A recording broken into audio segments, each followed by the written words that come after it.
Kata beliau Syekh Abdul Salam bin Barjas rahimallahu taala, "Inna sam'a wa ta'ata li wulatil amiril muslimin aslun min usulil aqidati salafiyah."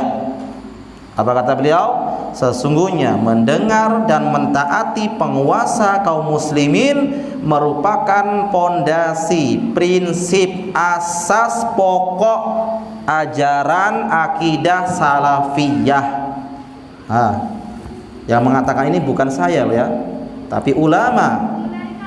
Beliau siapa? Ini ulama yang mengatakan akidah salaf. Makanya kita katakan tadi, kitab-kitab akidah seperti Imam Ahmad, Ushulus Sunnah ada pembahasan masalah tentang penguasa.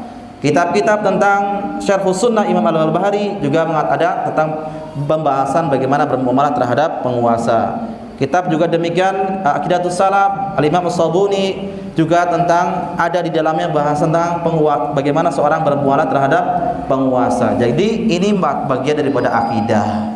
Ya, penting. Akidah dulu, baru nanti cabangnya. Kalau akidah sudah benar, baru akan benar. Ada orang mengatakan sholat dulu bahas. Oke, sholat katakanlah benar. Lihat Allah mengatakan innas sholata tanha 'anil fahsya'i wal munkar. Sholat itu dapat mencegah seorang dari perbuatan keji dan munkar. Lah, tetapi kenapa sudah sholat tapi dia masih mencaci kaum muslimin? Padahal Rasulullah mengatakan sibabul muslim fusuq wa qitaluhul kufur, mencaci kaum muslimin kefasikan dan membunuhnya kekufuran. Berarti sholatnya tidak benar. Kenapa sholatnya tidak benar? Karena akidahnya, pondasinya tidak benar. Makanya sholatnya pun tidak benar.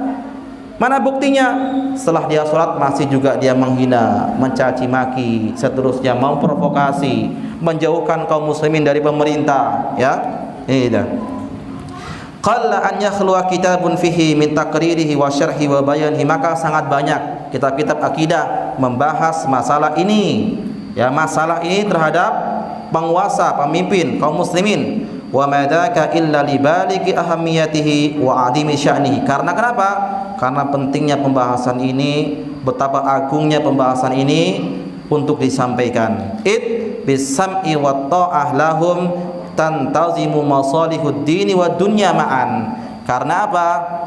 Mendengar dan mentaati penguasa itu akan mendatangkan kebaikan, baik urusan dunia ataupun urusan akhirat. Ya, nanti kita akan bahas tentang kisahnya Imam Ahmad rahimahullah taala. Wa bil iftiya'i alaihim qawlan aw fi'lan fasadud dini wa dunya.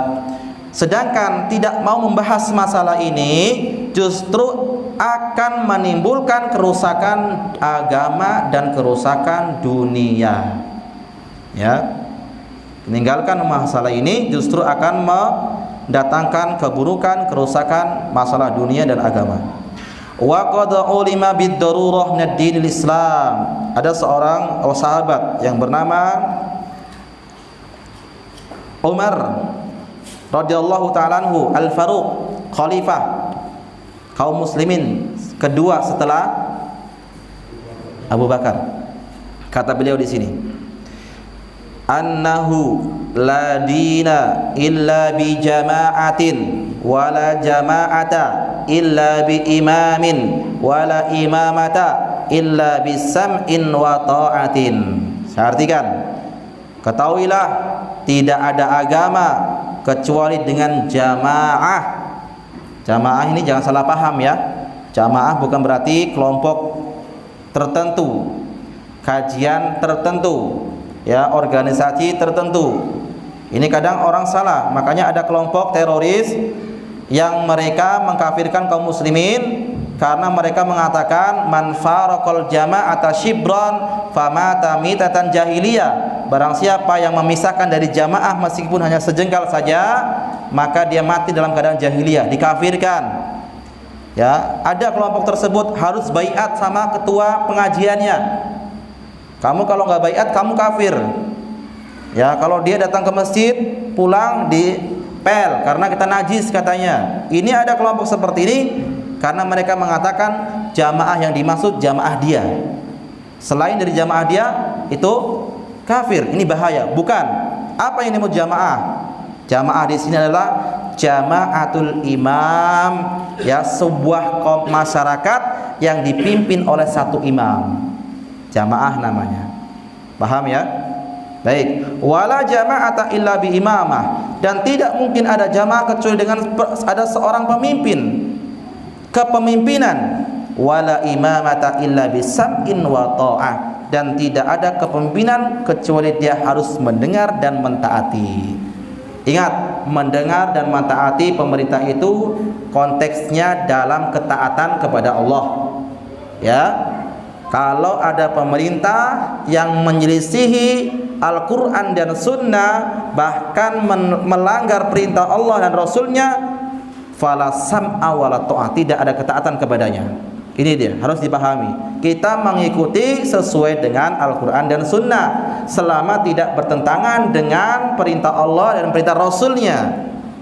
Namun kalau bertentangan dengan perintah Allah dan Rasulnya, tidak boleh kita mentaati. Misalnya ada seorang pemimpin, ya, mengatakan suruh membuka jilbab para wanitanya, tidak boleh kita taati karena itu bermaksiat, ya, bermaksiat kepada Allah Subhanahu wa taala, atau seterusnya contoh yang lain. Baik.